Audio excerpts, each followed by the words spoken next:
a lot of people my age or younger bragging and boasting about their nice cars, houses, and vacations. And I just feel like I'm losing at life. What am I doing wrong?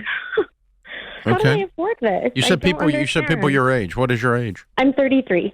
Okay. You're single? Yes. Okay. What do you make? I make $60,000 before taxes. Good for you. What do you do? I'm a health educator. Mm-hmm. Cool. Do you have a lot of debt? I actually have no debt except for my mortgage, which I only owe $140,000. Mm-hmm.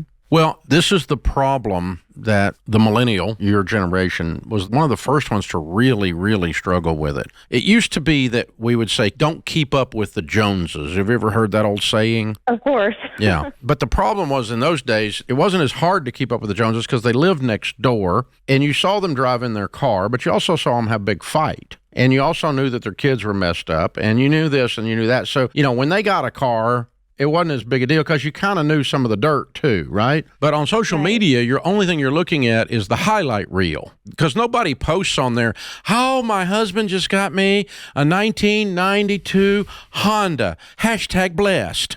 Nobody does that, right? And nobody posts the 3 weeks after the beach vacation and the fight around the credit card bill. Because we can't buy groceries and diapers. Yeah, they don't post that. Hillary, where are you seeing this? Are you seeing it on social media? Are your friends texting you about it? Where are you seeing it? Just kind of everywhere. I mean, social media is a big part of it, obviously, with TikTok and Instagram and Facebook. But also just, at work, someone says, oh, look at my new Escalade. And it's just like... I think it's a both and. Yeah. That Escalade is actually really an amazing car. They're very nice. And 99% chance that's not real money that bought that.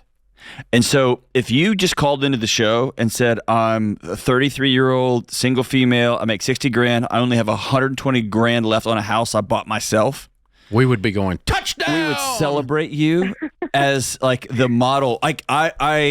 I'm looking and saying, I hope my daughter Josephine is in that kind of situation. If she finds herself 33, making $60,000 in Utah, and she's unmarried, I hope she's exactly in the situation you're in.